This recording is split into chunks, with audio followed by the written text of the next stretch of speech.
Термометрите показват около 35 градуса и случаите на кървене от носа се покачват. Аз съм доктор Акаджиева и сега ще ви кажа как да си помогнете при такъв проблем. Горещото време от една страна разширява капилярите по носната лигавица.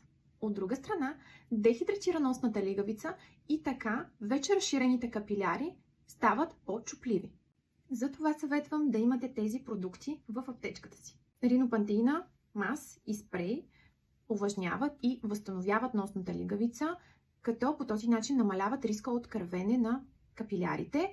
Подходящи са при деца над 2 години и при бременни, прилагат се 2 пъти дневно и също така могат да се използват и за намаляване на последиците от кървене от носа, включително след операция или травма, а ринопантеина мас може да се прилага и около носа при напукване на кожата при настинка.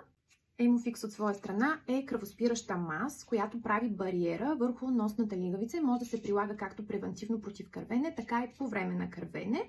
Той също се маже 2 пъти на ден, около 2 седмици и е подходящ при деца над 18 месеца и при бременни.